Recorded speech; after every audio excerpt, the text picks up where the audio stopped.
Hello साथियों, आप सभी लोगों का सक्सेस प्लेटफॉर्म में मैं ए के ठाकुर तहे दिल से स्वागत करता हूं। साथियों, आपने जो पिछले जितने भी सेशन हुए हैं उन सभी सेशन में अपना विश्वास और प्यार बरकरार रखा है, इसके लिए आपका तहे दिल से शुक्रिया। साथियों, आप लोगों से कहना ये है कि आप इस चैनल पे जितने भी MCQs प्रोवाइड किए जाते हैं आप उन सभी को ध्यान से सुने और रिवीजन के तौर पर लें, क्योंकि आपको इस चैनल के माध्यम से इजी, मॉडरेट और डिफ़िकल्ट सारे लेवल के क्वेश्चन कवर कराए जाएंगे। तो बिल्कुल ही चिंता ना करें कि क्वेश्चन इजी था, मॉडरेट था या डिफ़िकल्ट था, आपको सारे लेवल सारे यहाँ पे कवर कराए जाएंगे। और आपसे एक बात को गुजारिश करनी थी कि देखिए साथियों, होता क्या है कि एक प्रश्न से बहुत सारे पॉइंट क्लियर होते हैं। अगर आप एक प्रश्न को सॉल्व करते हैं तो उससे बहुत सारे पॉइंट सामने क्लियर निकल कर आते हैं। तो बिल्कुल ही पैनिक नहीं होना है। इस सेशन को या जितने भी सेशन इस चैनल पे आपको कराए जाएंगे आप उसे एक रिवीजन के तौर पर लें और शानदार तरीके से मैं आपको विश्वास दिलाता हूं कि इसमें क्या होगा कि आपका रिवीजन शानदार होगा। और अभी आप 69th BPSC को देखेंगे तो वहाँ से हिस्ट्री के क्वेश्चन जो थे वो इतने भी डिफ़िकल्ट नहीं थे। मैं खुद वहाँ पे उस पेपर को किया हूँ तो मुझे पता चला है, मैंने देखा है, एनालाइज़ किया है और प्रीवियस ईयर के जितने भी क्वेश्चन हैं उस सभी को एनालाइज़ कर रहा हूँ। आप साथियों, आप भी एनालाइज़ कर सकते हैं। ये डाटा सिर्फ मेरे पास नहीं है। देखेंगे कि मॉडर्न हिस्ट्री के सेगमेंट से उतने भी टफ प्रश्न नहीं आते हैं। तो साथियों, इस चैनल पर विश्वास करें, मेरे पर विश्वास करके NCERT के तहत जितने भी MCQ मैंने करा रखे हैं या कराए जा रहे हैं उन सभी को देखें। चलिए इस सेशन की शुरुआत करते हैं शिक्षा एवं प्रेस विकास इस महत्वपूर्ण चैप्टर के MCQ के साथ। तो पहला प्रश्न साथियों, बंगाल में भारत में प्रकाशित पहला समाचार पत्र निम्नलिखित में से कौन सा था। साथियों, भारत में प्रकाशित होने वाले समाचार पत्र के बारे में पूछा जा रहा है कि पहला समाचार पत्र कौन था। तो साथियों, यह जो है द बंगाल गजट है, वह भारत में प्रकाशित होने वाला पहला समाचार पत्र था। और यह जो है जेम्स ऑगस्ट विकी के द्वारा इसे प्रकाशित किया गया। इसका प्रकाशन 1780 ईस्वी में हुआ और यह जो है एक साप्ताहिक पत्रिका था जो कि अंग्रेजी भाषा में प्रकाशित किया जाता था। साथियों, आपने देखा कि इस क्वेश्चन के माध्यम से हमें क्या इन्फॉर्मेशन मिली। इस बात को मैं एक बार डिस्कस करूंगा, बार बार मतलब कंटिन्यू इस बात को मैं रिपीट नहीं करूंगा। मुझे कहना ये था कि ये पूछा जा रहा है कि पहला समाचार पत्र, तो आपको आंसर मिल गया द बंगाल गजट। फिर इससे दूसरा पॉइंट क्या निकला साथियों कि यह कब प्रकाशित हुआ होगा, तो यह 1780 में प्रकाशित हुआ। दूसरा पॉइंट क्लियर हुआ। और यह किस भाषा का था, द बंगाल गजट जो पत्रिका थी वह किस भाषा की थी। तो साथियों, यह अंग्रेजी भाषा की थी। दैनिक थी या मंथली थी, तो यह एक साप्ताहिक पत्रिका हुआ करती थी और इसे जेम्स ऑगस्ट विकी के द्वारा प्रकाशित किया गया। साथियों, तो हम इतना लिख तो नहीं पाएंगे, मैं आपको बोल के बता दिया करूँगा, तो आप इसको ध्यान से सुनेंगे। आप विश्वास रखिए, बहुत सारे क्वेश्चन यहाँ से क्लियर होने वाले हैं और ये सेशन शानदार जाएगा। बढ़ते हैं अगले प्रश्न की तरफ साथियों। प्रश्न संख्या 2 में पूछा जा रहा है कि निम्न में से किसने सर्वप्रथम प्रेस सेंसरशिप लागू की थी। तो साथियों, यह जो थे लॉर्ड वेलेस्ली, जिनके द्वारा सर्वप्रथम प्रेस सेंसरशिप लागू किया गया था। और प्रेस सेंसरशिप को लागू किया गया था 1799 में। साथियों, 1799 में प्रेस सेंसरशिप को लागू किया गया था। ऐसा क्यों किया गया था, ये प्रेस सेंसरशिप है क्या। तो देखिए, होता क्या था कि जब किसी राजनीतिक दल है ना, उसको किसी विशेष जानकारी अथवा सूचना जो जन समुदाय को पहुंचाई जाती थी, जिसके कारण क्या था, जन समुदाय में एक सही नॉलेज आता था, सही सूचना जाता था। इससे क्या होता है, इसको रोकने के लिए अंग्रेजों ने क्या किया था कि प्रेस सेंसरशिप लागू किया जाए, ताकि क्रांतिकारियों तक सही मैसेज जो है वो ना पहुंच पाए। क्योंकि उस समय तो यूट्यूब का ज़माना नहीं था ना, जो कोई आप यूट्यूब के माध्यम से देख लेंगे। तो उस समय ये समाचार पत्र जो है एक हथियार के रूप में काम करता था साथियों, ताकि इसके थ्रू मैसेज जो है जनमानस तक पहुंचाया जा सके। तो साथियों, ये प्रेस सेंसरशिप लागू करना उनका छुपा हुआ मकसद था। कि छुपा हुआ क्या, ये तो प्रत्यक्ष मकसद था उनका कि जितने भी जो हैं जनमानस तक जो ये मैसेज पहुंचाए जा रहे हैं वो ना पहुंचाया जा सके, उसको रोकना इसका प्रमुख मकसद था। बढ़ते हैं अगले प्रश्न की तरफ। प्रश्न संख्या 3। प्रश्न संख्या 3 में पूछा जा रहा है कि 1878 ईस्वी का वर्नाक्यूलर प्रेस एक्ट किसने रद्द किया था। तो साथियों ये वर्नाक्यूलर प्रेस एक्ट है वह लॉर्ड रिपन के द्वारा रद्द किया गया था। आपको एक छोटा सा ट्रिक दूंगा, देखिए वर्नाक्यूलर प्रेस लाया किसने था और दूसरा प्रश्न होता है कि इसको निरस्त किसने किया था। देखिए एक मेरा ट्रिक है, सब अपने अपने हिसाब से एक ट्रिक बना सकते हैं। तो लाना, ल से लाना है तो लाने का काम कौन करेगा, लिटन करेगा साथियों। वर्नाक्यूलर प्रेस को लाएगा लिटन और रिजेक्ट करना है, र से रिजेक्ट होता है और रिजेक्ट करेगा रिपन, है ना। तो यहाँ पे पूछा जा रहा है प्रश्न में कि किसने रद्द किया था, रिजेक्ट का काम करेगा तो साथियों वह लॉर्ड रिपन हो जाएगा। अगर बात किया जाए तो इसे रिजेक्ट कब किया गया था साथियों, लाया गया था 1878 में, ठीक है ना। ये वर्नाक्यूलर प्रेस एक्ट जो है उसे 1878 में लाया गया था और रिजेक्ट करने की बात की जाए साथियों तो इसे रिजेक्ट किया गया था 1882 में साथियों, ठीक है। इसे 1882 में लॉर्ड रिपन के द्वारा निरस्त किया गया था। अगर आपसे ये भी प्रश्न आ जाए परीक्षा में कि वर्नाक्यूलर प्रेस एक्ट का मुक्तिदाता किसे कहा जाता है तो साथियों लॉर्ड रिपन को कहा जाता है, क्योंकि इन्होंने ही इसे निरस्त किया था। और क्या था इसका उद्देश्य, इसका उद्देश्य था वर्नाक्यूलर प्रेस लाने का उद्देश्य था साथियों कि भारत के क्षेत्रीय भाषाओं को स्वतंत्रता को सीमित करना है। यानी कि भारत की जो क्षेत्रीय भाषा है उसमें अलग अलग भाषाओं में जो प्रकाशित हो रही है दैनिक अथवा साप्ताहिक समाचार पत्र, उनकी भाषाओं को सीमित करना है। बढ़ते हैं अगले प्रश्न की तरफ। अगर साथियों यह सेशन आपको अच्छा लग रहा है तो जोरदार तरीके से लाइक और शेयर करें और जितने नए व्यूअर हैं वो सभी लोग सब्सक्राइब करें। बढ़ते हैं प्रश्न संख्या 4 की तरफ। प्रश्न संख्या 4 में पूछा जा रहा है कि फारसी साप्ताहिक मिरातुल अखबार किसने प्रकाशित किया था। तो साथियों यह जो था एक फारसी साप्ताहिक अखबार हुआ करता था जिसका नाम था मिरातुल, उसे जो है राजा राममोहन राय के द्वारा प्रकाशित किया गया था। अब इससे कुछ महत्वपूर्ण पॉइंट यह है कि आपको तो प्रश्न में क्लियर हो रखा है कि यह एक साप्ताहिक अखबार था, फारसी भाषा का था, ये तो प्रश्न में ही क्लियर है। और इसे प्रकाशित कब किया गया था साथियों, तो इसे 1823 में प्रकाशित किया गया था और यह जो है राजा राममोहन राय के द्वारा प्रकाशित किया था। बढ़ते गए हैं प्रश्न संख्या 5 की तरफ।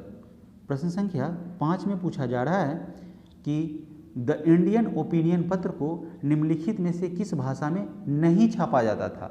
यानी कि कौन कौन भाषा में छापा जाता था पहले इसको देखेंगे और नहीं किन भाषा में छापा जाता था उसको देखेंगे। तो साथियों यह जो है द इंडियन ओपिनियन पत्र, ठीक है, उसे गुजराती में छापा जाता था, हिंदी में छापा जाता था, तमिल में छापा जाता था और अंग्रेजी में छापा जाता था। तो इसके हिसाब से अंग्रेजी में भी छापा गया, तमिल में भी छापा गया और गुजराती में भी छापा गया, यानी कि उर्दू में साथियों नहीं छापा गया, ठीक है। तो यह जो है ये जो है उर्दू भाषा में नहीं छापा गया। अगर पूछा जाए कि इसके संपादक कौन थे, द इंडियन ओपिनियन जो है इसके संपादक जो है साथियों, तो यह जो है मनसुख लाल हीरालाल नजर थे इसके प्रथम संपादक। साथियों गौर कीजिएगा प्रश्न पे डायरेक्टली अगर पूछा जाए तो यहाँ पे अगर सीधे तौर पर पूछा जाए कि द इंडियन ओपिनियन के पत्र के संपादक कौन थे, पत्रिका को लॉन्च किसने किया था, तो महात्मा गांधी ने किया था 1923 में। लेकिन अगर प्रश्न में आपसे ये पूछे कि इसके प्रथम संपादक, साथियों मेरी बातों को ध्यान से सुनिएगा, प्रश्न में डाउट नहीं होंगे, मैंने डाउट क्लियर करने के लिए इतनी सारी मेहनत की है। प्रथम संपादक की बात किया जाए साथियों, जल्दी नहीं, मैं आपको आराम से समझाऊंगा। प्रथम संपादक की बात किया जाए तो वह थे साथियों मनसुख लाल हीरालाल नजर, ठीक है। और यह जो है इसका प्रकाशन किया गया था, पहला प्रकाशन साथियों 4 जून 1903 को इसका पहला प्रकाशन हुआ था, ठीक है। अब बढ़ते हैं इस पॉइंट में, इस प्रश्न के अगले पॉइंट पर कि अगर इंडियन ओपिनियन पत्र को प्रकाशित किया गया, ऑप्शन में हीरालाल मनसुख लाल नजर नहीं रहे तो ऑप्शन में आपको महात्मा गांधी दिए होंगे, तो आपका राइट आंसर उस समय महात्मा गांधी हो जाएगा और महात्मा गांधी ने इसे 1923 में प्रकाशित किया है। बढ़ते हैं अगले प्रश्न की तरफ। प्रश्न संख्या 6 में, प्रश्न संख्या 6 में पूछा जा रहा है कि गदर पत्र का प्रथम अंक निम्नलिखित में से किस भाषा में प्रकाशित हुआ। साथियों यह गदर पत्र की भाषा के संबंधित में पूछ रहा है कि वह किस भाषा का था। तो साथियों यह एक उर्दू भाषा था, यानी कि उर्दू भाषा में प्रकाशित किया गया था इसका पहला अंक को, ठीक है। और इसे प्रकाशित किया गया था 1 नवंबर 1913 को, ठीक है साथियों, 1 नवंबर 1913 को। साथियों अगर यह सेशन आपको अच्छा लग रहा है, आपका डिस्कशन अच्छा लग रहा है, तो इसे जोरदार तरीके से शेयर, लाइक और सब्सक्राइब करें, ठीक है। और इसके बाद जब इसका प्रकाशन हुआ यह गदर पत्रिका को, तो वह पंजाबी अंक में हुआ, ठीक है, गुरुमुखी लिपि में इसका प्रकाशन किया गया और वह किया गया 9 दिसंबर 1913 को। अगर आप पॉइंट को नोट डाउन करना चाहते हैं तो नोट डाउन भी कर सकते हैं, और नहीं तो अभी आप क्या कीजिए कि वीडियो को पूरा देख लीजिए और अंत में एक बार जब रिवाइज करेंगे तो फिर से इस वीडियो को जहाँ जहाँ समझ नहीं आएगा एक कॉपी और पेन लेके उसको नोट डाउन करते जाएंगे, इससे आपके बहुत सारे पॉइंट रिवीजन हो जाएंगे। बढ़ते हैं अगले प्रश्न की तरफ। प्रश्न संख्या 7। प्रश्न संख्या 7 में पूछा जा रहा है कि बाल गंगाधर तिलक ने भारतीय स्वतंत्रता संग्राम के उद्देश्य से कौन सा समाचार पत्र प्रारंभ किया था। तो साथियों यह जो था बाल गंगाधर तिलक के द्वारा केसरी समाचार पत्र का प्रकाशन किया गया था। इसका उद्देश्य था कि क्या था कि भारतीय स्वतंत्रता संग्राम में जो सोए लोग हैं उनको जागरूक किया जाए, आम जनमानस को इसमें इनको इन्फॉर्मेशन दिया जाए कि उनके साथ किस तरीके से शोषण हो रहा है, उनको जागृत किया जाए। इसी के उद्देश्य से यह केसरी पत्रिका जो है बाल गंगाधर तिलक के द्वारा प्रकाशित किया गया था। साथियों इसे 1881 में प्रकाशित किया गया था और यह जो था एक मराठी भाषा का पत्रिका हुआ करता था। बढ़ते हैं अगले प्रश्न की तरफ। अगला प्रश्न में साथियों पूछा जा रहा है कि एक साप्ताहिक पत्रिका के रूप में न्यू इंडिया का शुभारंभ किया था। साथियों यह न्यू इंडिया जो एक पत्रिका थी वह जो थी होम रूल पार्टी की कार्यकर्ता थी एनी बेसेंट, ठीक है, एनी बेसेंट के द्वारा शुरू किया गया था। तो यहाँ पे पूछा गया था कि न्यू इंडिया का शुभारंभ किया गया था डैश देके और पार्टी का नाम दे रखा है, तो यह होम रूल पार्टी के द्वारा शुरू किया गया था। और होम रूल पार्टी के 2 थे सदस्य, एक बाल गंगाधर तिलक थे और एक थी एनी बेसेंट। तो यह जो है एनी बेसेंट के द्वारा न्यू इंडिया और कॉमनवेल्थ 2 पत्रिका थी उनका शुभारंभ किया गया था, उनका प्रकाशन किया गया था, ठीक है। बढ़ते हैं साथियों अगले प्रश्न की तरफ। प्रश्न संख्या 9। अमृत बाजार पत्रिका की स्थापना किसने की थी। साथियों यह भी एक पत्रिका हुआ करती थी अमृत बाजार, जिसका प्रकाशन जो है शिशिर कुमार घोष के द्वारा किया गया था। साथियों इसका प्रकाशन की अगर बात किया जाए कब किया गया था, तो इसे 1868 में प्रकाशित किया गया था साथियों, ठीक है। और साथ ही साथ इसका उद्देश्य क्या था, तो उद्देश्य यही था, और जितने भी पत्रिकाएं साथियों हो रही थी उनका लगभग उद्देश्य यही था, उनका मोटो यही था कि आम जनमानस को जागृत करना, देशभक्ति की भावना को लोगों में प्रफुल्लित करना था। तो इसका भी यही उद्देश्य हुआ करता था। और इसे बात किया जाए कि अमृत बाजार पत्रिका थी उसकी भाषा क्या थी, तो भाषा साथियों यह बांग्ला भाषा में प्रकाशित की जाती थी। अगला प्रश्न में पूछा जा रहा है कि हरिजन समाचार पत्र के संपादक कौन थे।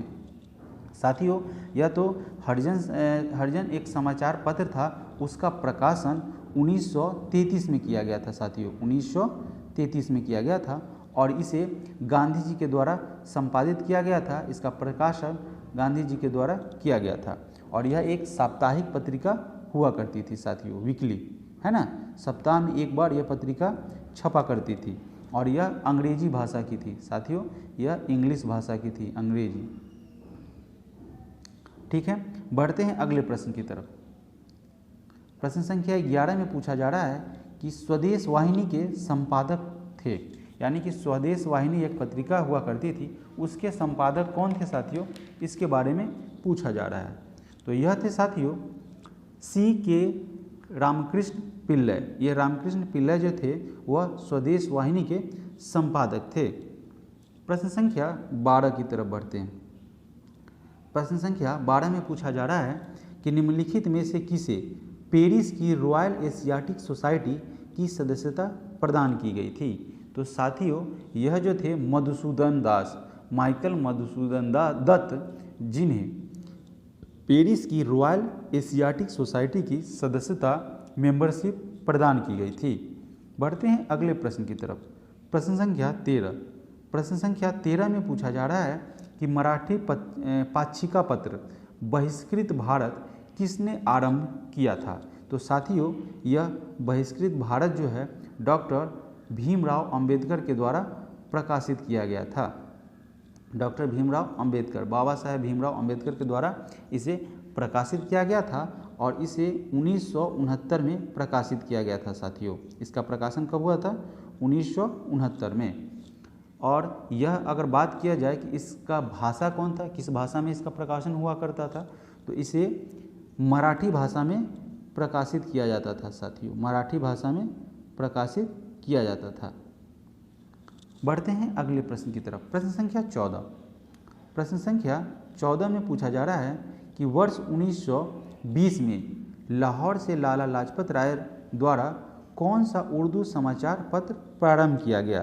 तो साथियों पूछा जा रहा है कि लाहौर से, यह जो है लाहौर से वंदे मातरम प्रकाशित किया गया था लाला लाजपत राय द्वारा। और कब किया गया था साथियों?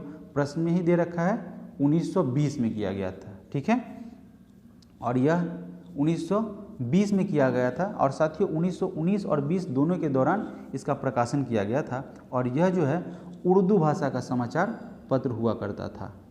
ठीक है, उर्दू भाषा का यह एक समाचार पत्र हुआ करता था।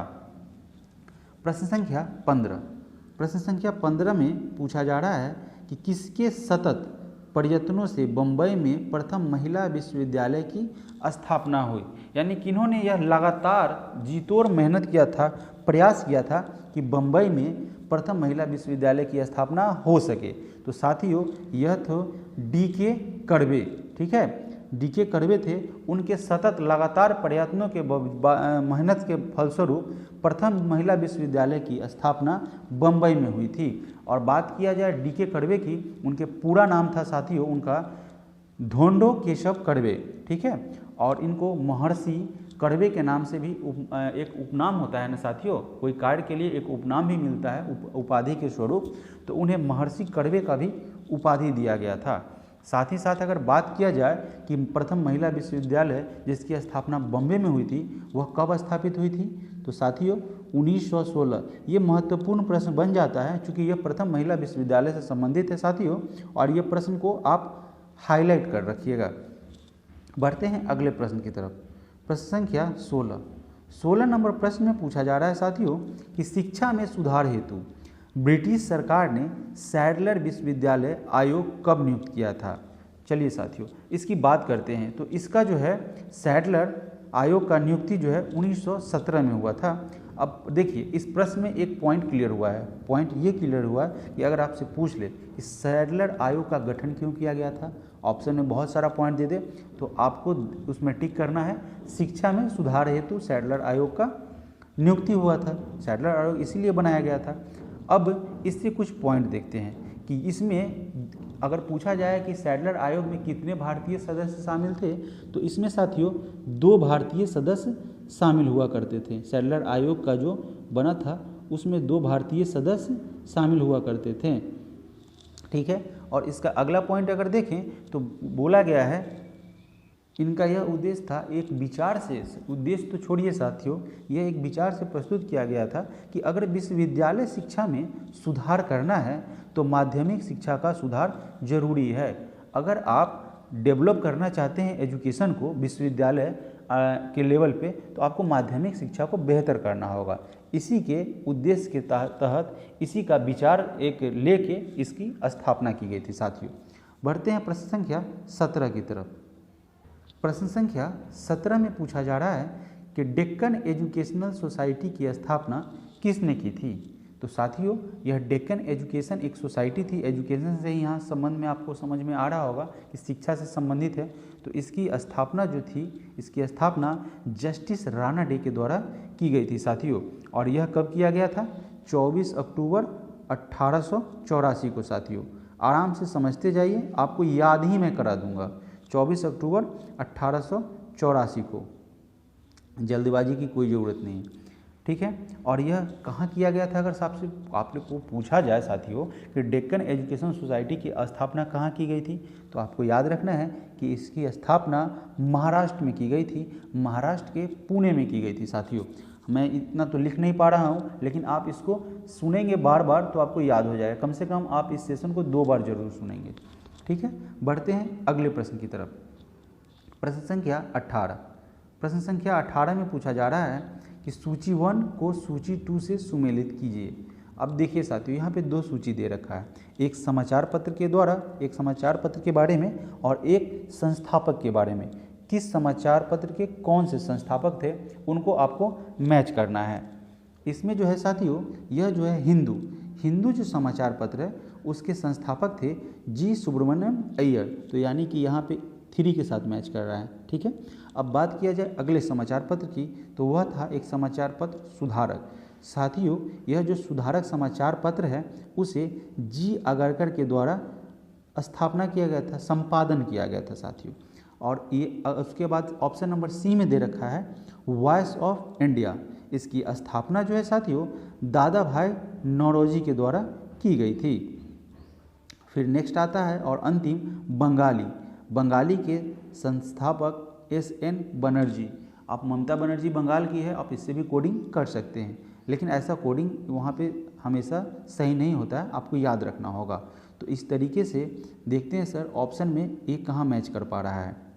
तो ऑप्शन में देख रहे हैं कि ए का 3rd हो रहा है, यानी एकमात्र ऑप्शन है ऑप्शन नंबर डी जिसमें ए का 3 है। ठीक है, तो ये आपका राइट आंसर है, हमने इसे मैच भी कर लिया है। इसका आपका साथियों राइट आंसर डी हो जाएगा। बढ़ते हैं अगले प्रश्न की तरफ। प्रश्न संख्या 19 में, प्रश्न संख्या 19 में पूछा जा रहा है, फिर से सूची दे रखा है साथियों, फिर से सूची दे रखा है। अब सूची की तरफ बढ़ते हैं, प्रश्नों को ना पढ़ते हुए सूची की तरफ डायरेक्टली बढ़ते हैं। सूची 1 में क्या कह रहा है कि फिर से समाचार एक पत्र का सूची 1 दे रखा है और दूसरे सूची में प्रारंभ करने वाला व्यक्ति का नाम दे रखा है। चलिए पढ़ते हैं। बॉम्बे क्रॉनिकल। साथियों, ये जो बॉम्बे क्रॉनिकल एक समाचार पत्रिका हुआ करती थी जिसे फिरोज शाह मेहता के द्वारा संपादित किया जाता था, यानी कि ए का 3। ठीक है, फिर अगर बात किया जाए कॉमनवेल्थ, तो मैंने बताया था कि कॉमनवेल्थ और न्यू इंडिया, कॉमनवेल्थ जो है और न्यू इंडिया होम रूल की सदस्य थी, होम रूल की एक संस्थापक थी एनी बेसेंट, उनके द्वारा प्रकाशित किया जाता था। तो इसका 1 हो जाएगा। फिर अगला देखते हैं लीडर जो था साथियों वह मदन मोहन मालवीय के द्वारा प्रकाशित किया जाता था। और यह जो है सर्च लाइट, इसका प्रारंभ जो है सच्चिदानंद सिन्हा ने किया था साथियों। तो चलिए अब ऑप्शन को देखते हैं, ऑप्शन में कहाँ कहाँ मैच कर पा रहा है। तो ए का फिर 3rd हो रहा है, ए का 3rd ऑप्शन नंबर सी में एकलौता है, तो यहाँ से आपका राइट आंसर ए का सी हो जाएगा। बढ़ते हैं अगले प्रश्न की तरफ। प्रश्न संख्या 20। प्रश्न संख्या 20 में पूछा जा रहा है साथियों कि निम्नलिखित में से किसने कालिदास की प्रसिद्ध रचना अभिज्ञान शाकुंतलम का सर्वप्रथम अंग्रेजी में अनुवाद किया था। तो साथियों यह वो महान हुआ करते थे, वो बहुत नॉलेजेबल हुआ करते थे, सर विलियम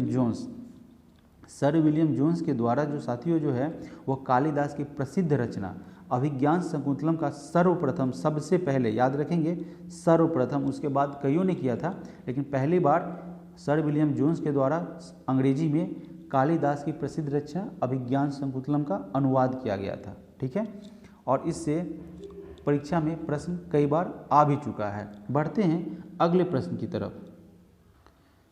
प्रश्न संख्या 21 में पूछा जा रहा है कि भारत में अंग्रेजों ने प्रथम मदरसा कहाँ स्थापित किया था।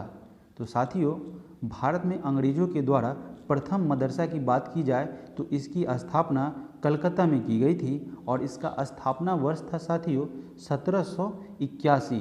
आप सुनते रहिए, याद कराने की गारंटी मेरी है। तो ये इसकी स्थापना 1781 में की गई थी अंग्रेजों के द्वारा। ठीक है, भारत में अंग्रेजों ने प्रथम मदरसा का स्थापना कलकत्ता में किया था और 1781 में किया था। और यह किसके कार्यकाल में किया गया था, तो ये वारेन हेस्टिंग्स साहब थे, उनके साहब तो मैं इनको नहीं करूँगा, इतना सम्मानित व्यक्ति तो थे नहीं, लेकिन ये वारेन हेस्टिंग्स के द्वारा किया गया था, वारेन हेस्टिंग्स के द्वारा किया गया था साथियों। ठीक है, अगला प्रश्न, प्रश्न संख्या 22 में पूछा जा रहा है कि हंटर कमीशन की रिपोर्ट में विकास पर विशेष जोर दिया गया, यानी ये जो हंटर कमीशन लाया गया था उसमें किसके विकास पर विशेष जोर दिया गया था, तो साथियों यह जो हंटर आयोग था, हंटर कमीशन था, उसमें प्राइमरी एजुकेशन यानी कि प्राथमिक शिक्षा पर विशेष जोर दिया गया था, विशेष बल दिया गया था। और यह हंटर कमीशन का गठन साथियों 1882 में किया गया था। ठीक है, और यह जो किया गया था हंटर कमीशन लॉर्ड रिपन के द्वारा किया गया था अथवा लॉर्ड रिपन के कार्यकाल में आया था साथियों। लॉर्ड रिपन उस समय हुआ करते थे, उन्हीं के कार्यकाल में यह हंटर कमीशन आयोग का गठन किया गया था। बढ़ते हैं अगले प्रश्न की तरफ। प्रश्न संख्या 23 नंबर प्रश्न में पूछा जा रहा है कि इंडियन मिरर अखबार का प्रकाशन कहाँ से हुआ था। तो साथियों यह जो इंडियन मिरर अखबार है उसको कलकत्ता से प्रकाशित किया गया था और इसे 1861 में प्रकाशित किया गया था। साथ ही साथ इसकी संस्थापक की बात किया जाए तो इसके संस्थापक थे मनमोहन घोष और देवेंद्रनाथ टैगोर। इसके दो संस्थापक थे, आप इसको सुन के याद कर लेंगे और नहीं तो रिवीजन कर लेंगे। तो इसके संस्थापक थे मनमोहन घोष और देवेंद्रनाथ टैगोर। और बात किया जाए इंडियन मिरर किस भाषा में छपती थी, इसकी छपाई किस भाषा में होती थी, यह किस भाषा में प्रकाशित होती थी, तो साथियों यह अंग्रेजी भाषा में प्रकाशित होती थी। यह अंग्रेजी भाषा में प्रकाशित होती थी साथियों। ठीक है, बढ़ते हैं अगले प्रश्न की तरफ। प्रश्न संख्या 24। प्रश्न संख्या 24 में एशियाटिक सोसाइटी ऑफ बंगाल के संस्थापक कौन थे। तो साथियों यह जो थे एशियाटिक सोसाइटी बंगाल के संस्थापक वो सर विलियम जोन्स थे और इसकी स्थापना साथियों 15 जनवरी 1784 को की गई थी। 15 जनवरी 1784 को की गई थी। फिर से इसको रिपीट करते हैं। यह जो है एशियाटिक सोसाइटी ऑफ बंगाल के संस्थापक सर विलियम जोन्स थे और इसकी स्थापना 15 जनवरी 1784 की गई थी, 1784 में की गई थी। और साथियों अगर बात किया जाए कि एशियाटिक सोसाइटी ऑफ बंगाल की स्थापना कहाँ की गई थी, तो साथियों यह स्थान जो है वह कलकत्ता में स्थित फोर्ट विलियम थी, वहाँ पे इसकी स्थापना की गई थी। साथियों बढ़ते हैं अगले प्रश्न की तरफ। प्रश्न संख्या 25। प्रश्न संख्या 25 में पूछा जा रहा है कि वाराणसी में प्रथम संस्कृत महाविद्यालय की स्थापना किसने की थी। सबसे पहले साथियों इस प्रश्न से एक पॉइंट क्लियर होता है कि प्रथम संस्कृत महाविद्यालय की स्थापना वाराणसी में हुई थी। और अब पूछा यह जा रहा है कि इसकी स्थापना किसने की थी। ठीक है, तो इसकी स्थापना जोनाथन डंकन के द्वारा किया गया था और 1791 में इसकी स्थापना हुई थी साथियों। यहाँ से 3 पॉइंट क्लियर हुआ। और यह किसके कार्यकाल में अगर पूछ दिया जाए साथियों कि वाराणसी में प्रथम संस्कृत महाविद्यालय की स्थापना किसके कार्यकाल में हुई थी, ऐसा भी प्रश्न आता है और जाहिर सी बात है कई एक बार पूछा भी जा चुका है। तो यह जो था साथियों लॉर्ड कॉर्नवालिस के कार्यकाल में हुआ था। ठीक है, इसे आप नोट डाउन कर लेंगे। अगला प्रश्न, प्रश्न संख्या 26 में पूछा जा रहा है कि भारत में आधुनिक शिक्षा प्रणाली की नींव किससे पड़ी थी। तो भारत में जो ये मॉडर्न एजुकेशन है उसका अगर शुरुआत किया जाए, नींव किया जाए साथियों, तो वह था 1845 के मैकाले के स्मरण पत्र से। ये इसकी शुरुआत यहीं से हुई थी साथियों। ठीक है, बढ़ते हैं प्रश्न संख्या 27 की तरफ। 27 नंबर प्रश्न में पूछा जा रहा है कि किसके शासनकाल में अंग्रेजी शिक्षा आरंभ की गई थी। अब देखिए ये क्वेश्चन समझिए तो रिपीटेड क्वेश्चन है। यह जो है आपको इससे पहले पूर्व प्रश्न में पूछा गया था कि गौर से समझिएगा यहाँ कहाँ कहाँ परीक्षार्थी एग्जामिनर आपको फंसाते हैं और कैंडिडेट कहाँ कहाँ फंसते हैं। देखिए भारत में आधुनिक शिक्षा प्रणाली की नींव पड़ी, ये 1835 न दिया रखे और मैकाले दे दे और लॉर्ड विलियम बेंटिंग दे दे, तो वहाँ पे आपको कंफ्यूज नहीं होना। ऐसा दोनों तो नहीं देगा, लेकिन शुरुआत जब पड़ी थी, नींव जो पड़ी थी वो 1835 के मैकाले के स्मरण पत्र से पड़ी थी। मैकाले के द्वारा यह स्मरण पत्र जारी किया गया था। और चूंकि यह आरंभ कब से हुई थी तो इसे लागू करके इसको फॉलो कब से किया गया इसको, तो यह लॉर्ड विलियम बेंटिंग के कार्यकाल के द्वारा इसे फॉलो किया गया था साथियों। तो इसमें इसका कहीं आप देख रहे हैं इस ऑप्शन में कहीं भी लॉर्ड मैकाले नहीं दे रखा है, तो यहाँ पे लॉर्ड विलियम बेंटिंग आपका राइट आंसर हो जाएगा। ठीक है साथियों, लॉर्ड विलियम बेंटिंग हो जाएगा। ठीक है, अब इससे क्या पूछा जा रहा है कि अगर आपसे ये भी पूछा जाए कि भारत के गवर्नर जनरल, प्रथम गवर्नर जनरल के बारे में बात किया जाए तो वो कौन थे, पहले गवर्नर जनरल वह थे लॉर्ड विलियम बेंटिंग। ठीक है, बढ़ते हैं अगले प्रश्न की तरफ। प्रश्न संख्या 28। प्रश्न संख्या 28, भारत की शैक्षणिक नीति में फिल्ट्रेशन थ्योरी के प्रतिपादक थे। तो यह जो फिल्ट्रेशन थ्योरी था उसका अर्थ क्या था, इसको भी जानेंगे, और इसके प्रतिपादक कौन थे मैं इसको भी जानूंगा। तो इसके प्रतिपादक जो थे, इसको लाने वाले, इनको दिया था इस डेफिनेशन को लॉर्ड मैकाले के द्वारा। ठीक है, लॉर्ड मैकाले के द्वारा दिया गया था। साथियों, अब बात किया जाए इसका उद्देश्य क्या था और यह फिल्ट्रेशन थ्योरी आखिर था क्या। तो साथियों, इसमें इनका बहुत छुपी हुई मंशा हुआ करती थी, बहुत गंदी मंशा हुआ करती थी। उस मंशा को मैं बता रहा हूँ कि उनका यह उद्देश्य था कि जितने भी जन समुदाय हैं उसमें उच्च और मध्यम वर्ग के छोटे हिस्से को, मतलब पूरे हिस्से को नहीं, कुछ छोटे हिस्से को शिक्षित किया जाए, ताकि एक ऐसा वर्ग वो तैयार कर ले जो कि शरीर से और ब्लड से, शरीर और ब्लड से तो भारतीय हो, लेकिन बुद्धि से क्या हो, वह ब्रिटिश हो। ऐसा उनका छुपा हुआ मंशा हुआ करता था साथियों। यही एक फिल्ट्रेशन ऑफ थ्योरी के ये संस्थापक थे। इनका फिल्ट्रेशन ऑफ थ्योरी का मकसद भी यही था। अगर आप मेंस में बैठते हैं और परीक्षा में आपसे पूछा जाए फिल्ट्रेशन ऑफ थ्योरी, अगर आप फिल्ट्रेशन ऑफ थ्योरी को थोड़ा सा भी समझ रहे हैं तो आप डिस्क्राइब करके लिख देंगे साथियों। बढ़ते हैं अगले प्रश्न की तरफ। प्रश्न संख्या 29। प्रश्न संख्या 29 में पूछा जा रहा है कि निम्नलिखित अंग्रेजों में से कौन था जिसने सर्वप्रथम भागवत गीता का अंग्रेजी में अनुवाद किया था। तो साथियों, चार्ल्स विकलिन वह अंग्रेज हुआ करता था जिसने सर्वप्रथम भागवत गीता का अंग्रेजी में अनुवाद किया था, और यह अनुवाद जो है उसके द्वारा, चार्ल्स विकलिन के द्वारा 1785 में किया गया था साथियों। अब बढ़ते हैं प्रश्न संख्या 30 की तरफ। प्रश्न संख्या 30 में पूछा जा रहा है कि निम्नलिखित में से किसने वर्नाकुलर प्रेस एक्ट का प्रवर्तन किया होता। साथियों, इस प्रवर्तन शब्द को देखें तो प्रवर्तन का मतलब होता है आरंभ करना। ठीक है, अगर आप आरंभ करना, प्रवर्तन का अर्थ समझ जाइएगा तो आप राइट आंसर पर चले जाएगा, क्योंकि यहाँ पे लिटन भी है और ऑप्शन में रिपन भी दे रखा है, तो लाने वाला भी है और रिजेक्ट करने वाला है। तो साथियों, प्रवर्तन का अर्थ होता है प्रारंभ करना, आरंभ करना। तो इसको लाया कौन था, लिटन लाएगा। ठीक है, ल से लिटन और ल से लाना, एक कोडिंग मैंने किया था, तो यह इसके अनुसार इसका राइट आंसर हो जाएगा लॉर्ड लिटन। ठीक है, और इसे कब लाया गया था साथियों, तो मैंने प्रश्न में, पिछले प्रश्न में कराया था, उसमें दे रखा था 1818 में, ये जो है 1878 में, सॉरी, ये वर्नाकुलर प्रेस एक्ट जो है उसको लिटन लाया। और रिजेक्ट कौन किया था, ये रिपन साहब ने रिजेक्ट किया था उसको 1882 में, इसको रिजेक्ट किया था, इसको रिजेक्ट कर दिया था और इसको लागू कर दिया गया था। ठीक है, बढ़ते हैं अगले प्रश्न की तरफ। प्रश्न संख्या 31, 31 नंबर प्रश्न में पूछा जा रहा है साथियों कि नील आंदोलन का समर्थन करने वाले हिंदू पैट्रियाट के संपादक कौन थे। तो यह हिंदू पैट्रियाट किनके द्वारा संपादित किया गया था साथियों, तो यह थे हरीश चंद्र मुखर्जी।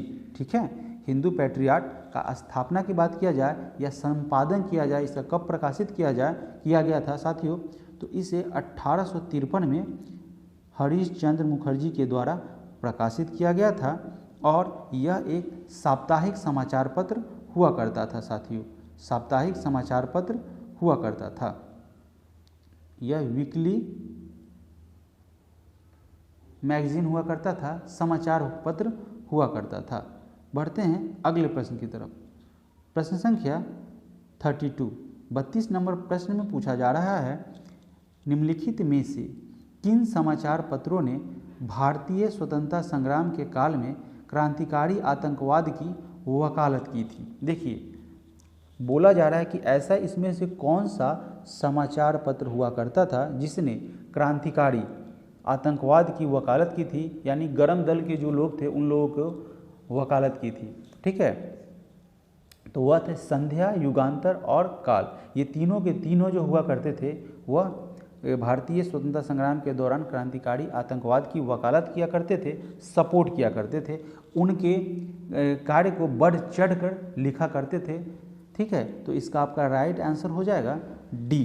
ठीक है, अब यहाँ तक बात किया जाए कि संध्या की बात किया जाए साथियों, कि संध्या 1905 में ब्रह्मा बांधव उपाध्याय द्वारा ये प्रकाशित किया गया था, और वो थे ना, वो कहीं इसका जो है एक बेहतरीन कट्टर समर्थक हुआ करते थे।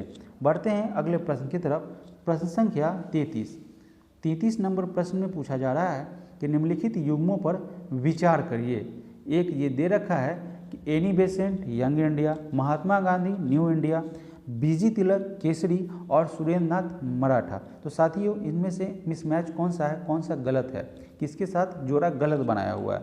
तो साथियों यह जो है एनी बेसेंट यंग इंडिया ये आपका गलत हो जाएगा। यंग इंडिया की साथियों बात की जाए तो यंग इंडिया को महात्मा गांधी ने संपादित किया था, प्रकाशित किया था। एमजी गांधी, महात्मा गांधी, ठीक है, लिखने में थोड़ी सी परेशानी हो रही है, महात्मा गांधी के द्वारा किया, मैं बोल देता हूँ। एनी बेसेंट जो है उन्होंने यंग इंडिया के नहीं बल्कि महात्मा गांधी ने इसका संपादन किया था और 1919 में किया था, ठीक है। अगला प्रश्न है, अगला ये पूछा जा रहा है option Mahatma Gandhi new India. साथियों न्यू इंडिया जो है एनी बेसेंट के द्वारा, जो कि होम रूल लीग की सदस्य हुआ करती थी, उनके द्वारा किया गया था। अब यहाँ पे बाल गंगाधर तिलक का जो ये केसरी है वो आपका एकमात्र इकलौता राइट आंसर है, राइट ऑप्शन है, यही आपका आंसर हो जाएगा। फिर भी यह मराठा की अगर बात की जाए तो मराठा भी बाल गंगाधर तिलक के द्वारा ही शुरू किया गया था। बीजी तिलक के द्वारा साथियों शुरू किया गया था, ठीक है। इस तरीके से इसका right answer option number C हो जाएगा और ऑप्शन के माध्यम से बहुत सारा पॉइंट क्लियर होते जा रहा है। बढ़ते हैं अगले प्रश्न की तरफ। प्रश्न संख्या 34 में पूछा जा रहा है कि गांधी जी के द्वारा शुरू किया गया एक साप्ताहिक पत्र हरिजन का प्रथम अंक 11 फरवरी 1933 को निम्न शहरों से कहाँ से प्रकाशित हुआ। चलिए प्रश्न को देखते हैं। ये पूछा जा रहा है कि गांधी जी के द्वारा शुरू किया गया साप्ताहिक पत्र हरिजन, तो हरिजन किसके द्वारा संपादित किया जाता था अथवा प्रकाशित किया जाता था, तो यह महात्मा गांधी के द्वारा किया जाता था। और यह किस प्रकार का पत्रिका हुआ करता था, मंथली, साप्ताहिक या दैनिक, तो यह दैनिक साप्ताहिक हुआ करता था। और इसका प्रथम अंक कब प्रकाशित हुआ था, तो यह 11 फरवरी 1933 को प्रकाशित हुआ था।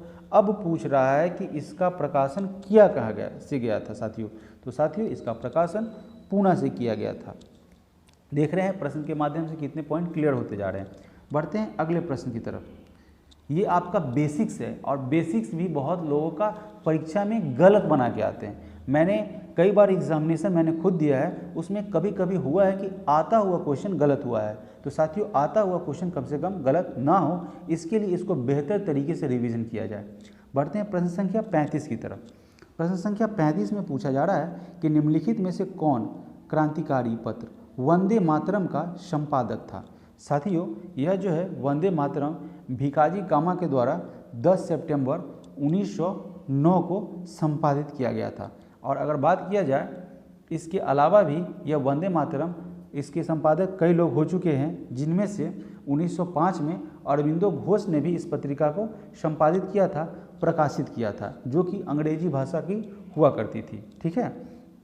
तो हमने आपको बताया कि अरविंद घोष हुआ करते थे, जो कि 1905 में ये जो है क्रांतिकारी पत्र वंदे मातरम का संपादक थे। तो यहाँ ऑप्शन में तो वो नहीं दे रखा है, ऑप्शन में भिकाजी कामा दे रखा है। तो भिकाजी कामा ने भी 10 सितंबर 1909 को वंदे मातरम, जो कि मासिक कट्टरपंथी हिंदू समाचार पत्र हुआ करती थी, उसका प्रकाशन किए थे, उसको प्रकाशित किया था। तो यहाँ पे ऑप्शन भिकाजी कामा और अरविंदो घोष रहता तो कन्फ्यूजन होता, इनमें से दोनों को सेलेक्ट करते ऑप्शन अगर दोनों रहता, लेकिन यहाँ पे अगर भिकाजी कामा है तो आपका राइट आंसर भिकाजी कामा हो जाएगा। बढ़ते हैं प्रश्न संख्या 36 की तरफ। 36 नंबर प्रश्न में पूछा जा रहा है कि अंग्रेजी साप्ताहिक वंदे मातरम के साथ निम्नलिखित में से किसने अपने को संबंध किया है। देखिए साथियों मैंने आपको जस्ट अभी डील किया और अगले प्रश्न में इसको पूछा भी गया है। पूछा क्या किया गया है, फिर से वंदे मातरम के बारे में। तो क्या यहाँ पे भिकाजी कामा दे रखा है, नहीं दे रखा है साथियों। तो अब यहाँ पे हम किसके साथ जाएंगे, ये अरविंद घोष के साथ जाएंगे। और इसका प्रकाशन साथियों 1905 में हुआ था, ठीक है। अलग अलग वर्ष अलग अलग प्रकाशित किया गया था, अलग अलग लोगों के द्वारा, ठीक है। बढ़ते हैं अगले प्रश्न की तरफ। प्रश्न संख्या 37 नंबर प्रश्न में पूछा जा रहा है कि भारतीय द्वारा अंग्रेजी भाषा में प्रकाशित प्रथम समाचार पत्र था। साथियों इस स्लाइड में पिक्चर जो है ना थोड़ा सा फटा हुआ है, तो कोई बात नहीं है, समझ में आ रहा है, लगभग अच्छे से दिखाई भी दे रहा है, तो आप सपोर्ट करेंगे। तो यह पूछा जा रहा है कि भारतीय द्वारा अंग्रेजी भाषा में प्रकाशित प्रथम समाचार पत्र वो भी अंग्रेजी भाषा का, तो इसका राइट आंसर हो जाएगा साथियों हिंदू पैट्रियाट। ठीक है, हिंदू पैट्रियाट था जिसको 1853 में संपादित किया गया था, प्रकाशित किया गया था साथियों। ठीक है, और इसके संपादक थे हरीश चंद्र मुखर्जी, हरीश चंद्र मुखर्जी, HC मुखर्जी साथियों, आप याद रख लेंगे। ठीक है, उनके द्वारा इसको संपादित किया गया था और यह अंग्रेजी पत्रिका हुआ करती थी। बढ़ते हैं प्रश्न संख्या 38 की तरफ। 38 नंबर प्रश्न में पूछा जा रहा है साथियों, अंग्रेजी पत्र इंडिपेंडेंट। अब इंडिपेंडेंट को किस भाषा में छापा जाता था साथियों? अंग्रेजी में। तो अंग्रेजी पत्र इंडिपेंडेंट जुड़ा था, किससे जुड़ा था साथियों? तो यह जो थे इसके प्रकाशक थे संपादक मोतीलाल नेहरू हुआ करते थे। उन्होंने अंग्रेजी पत्र इंडिपेंडेंट को प्रकाशित किया था। ठीक है, और इसका प्रकाशन की अगर बात किया जाए तो इसे 1919 में प्रकाशित किया गया था साथियों, और इलाहाबाद से किया गया था, इलाहाबाद से। राइटिंग पे ध्यान नहीं देंगे, कंटेंट पे ध्यान देंगे। इलाहाबाद से किया गया था साथियों। बढ़ते हैं अगले प्रश्न की तरफ। प्रश्न संख्या 39 39 नंबर प्रश्न में पूछा जा रहा है कि हिंदी का पहला समाचार पत्र उद्यत मानदंड 30 मई 1826 को प्रकाशित हुआ। इस प्रश्न में पॉइंट क्लियर हुआ कि हिंदी का पहला समाचार पत्र कौन था, तो वह उद्यत मानदंड था और उसको प्रकाशन किया गया 30 मई 1826 को। ये भी आपका क्लियर हुआ। और यह पूछा गया था किया गया, प्रकाशित हुआ यानी कि कहाँ से हुआ, तो कलकत्ता, पटना, इलाहाबाद, लखनऊ। तो इसका प्रकाशन साथियों कलकत्ता से हुआ था। ठीक है, और यह एक साप्ताहिक पत्रिका हुआ करती थी, वीकली। ठीक है, वीकली पत्रिका, समाचार पत्र, साप्ताहिक पत्रिका हुआ करती थी। प्रश्न संख्या 40 प्रश्न संख्या 40 में पूछा जा रहा है साथियों कि ब्रिटिश सरकार के किस अधिनियम ने सर्वप्रथम भारत में शिक्षा के लिए 1 लाख रुपए दिए? तो साथियों यह था चार्टर अधिनियम 1813। इसके माध्यम से ब्रिटिशों के द्वारा, ब्रिटिश सरकार के द्वारा शिक्षा के क्षेत्र में बढ़ावा हो, शिक्षा के क्षेत्र में प्रोग्रेस हो, उसके लिए 1 लाख रुपए दिए गए थे। बढ़ते हैं अगले प्रश्न की तरफ। प्रश्न संख्या 41 नंबर प्रश्न में पूछा जा रहा है कि इंडियन ओपिनियन पत्रिका के प्रथम संपादक कौन थे? तो साथियों यह जो है इंडियन ओपिनियन के, मैंने इस प्रश्न को इसी सेशन में पिछले प्रश्न में आपको कराया था शुरुआत में कि मैं क्या बोल रहा हूँ कि इंडियन ओपिनियन संपादक कौन थे, तो महात्मा गांधी। लेकिन ये प्रथम अगर आपको इसके साथ ऐड कर दिया जाए तो इसके प्रथम संपादक की बात किया जाए तो वह थे मनसुख लाल नजर। ठीक है, ये आपका राइट आंसर हो जाएगा। और गांधी जी की बात किया जाए तो इन्होंने इंडियन ओपिनियन की पत्रिका का प्रकाशन किया था। लेकिन प्रथम, अब बताइए प्रथम जोड़ा तो कहीं भी गांधी जी यहाँ पे है, फिर भी आपको किसके साथ जाना है? बिल्कुल डाउट में नहीं रहना है, नहीं तो आपका वहीं से सर मार्क्स काटेगा। और ये जो सेटर जो होते हैं, एग्जामिनर जो क्वेश्चन सेट करने वाले, वो जानबूझ के ऐसे प्रश्नों को डालते हैं ताकि कन्फ्यूजन क्लियर हो। प्रथम डाल दिया, आप मनसुख लाल नजर के साथ जाएंगे, आपका आंसर राइट होगा। बढ़ते हैं अगले प्रश्न की तरफ। प्रश्न संख्या 42 नंबर प्रश्न में पूछा जा रहा है साथियों कि निम्नलिखित में से कौन सा एक जर्नल अबुल कलाम आज़ाद के द्वारा प्रकाशित किया गया था? साथियों तो यह एक प्रसिद्ध पत्रिका हुआ करती थी अल हिलाल, जिसके संपादक थे, जिसको प्रकाशित करते थे अल हिलाल के अबुल कलाम आज़ाद। ठीक है, अल हिलाल यह एक, अब नाम से ही स्पष्ट है कि यह एक उर्दू भाषा का था, इसमें पूछने वाली कोई बात ही नहीं है। और यह साप्ताहिक थी। ठीक है, यह क्या थी? वीकली थी, वीकली पत्रिका हुआ करती थी, वीकली। ठीक है, और अगर बात किया जाए कि इसका प्रकाशन कब हुआ था, तो इसका प्रकाशन किया गया था 1912 को। बढ़ते हैं अगले प्रश्न की तरफ। प्रश्न संख्या 43 सर इस सेशन का सबसे लास्ट प्रश्न है प्रश्न संख्या 43 और आपको कमेंट करके बताना है कि मेरा यह मेहनत आपको कैसा लगा। अगर आपको यह मेहनत मेरा सही लग रहा है तो अधिक से अधिक लोगों तक शेयर करें। और मैं आपको फिर से सुनिश्चित करना चाहता हूं कि बिल्कुल डाउट में ना रहे, यहाँ पे एक्सप्लानेशन जोरदार तरीके से किया जाएगा और आपको याद करा दिया जाएगा। तो इसको अधिक से अधिक आप लोगों के सहयोग और प्यार की ज़रूरत है। शेयर करें, सब्सक्राइब करें और लाइक करने में बिल्कुल कंजूसी न करें साथियों। बढ़ते हैं अगले प्रश्न और अंतिम प्रश्न की तरफ। प्रश्न संख्या 43 नंबर 43 नंबर प्रश्न में पूछा जा रहा है कि डेविड हेयर और अलेक्जेंडर डफ के साथ मिलकर निम्नलिखित में से किसने कलकत्ता में हिंदू कॉलेज की स्थापना की थी साथियों। तो यह जो थे राजा राममोहन के द्वारा प्रयास किया गया था। उनके प्रयास के स्वरूप ही, राजा राममोहन राय के प्रयास के स्वरूप ही साथियों कलकत्ता में हिंदू कॉलेज की आपको स्थापना हो पाई थी। ठीक है, और अगर इसकी स्थापना की बात की जाए तो इसकी स्थापना साथियों 1817 में हुई थी। 1817 में हुई थी। चलिए साथियों, मिल लेंगे अगले सेशन में एक जोरदार चैप्टर, एक शानदार डिस्क्रिप्शन के साथ, एक शानदार डिस्क्राइब करेंगे और बेहतरीन तरीके से प्रश्नों को समझेंगे। आप सभी लोगों का बहुत बहुत धन्यवाद।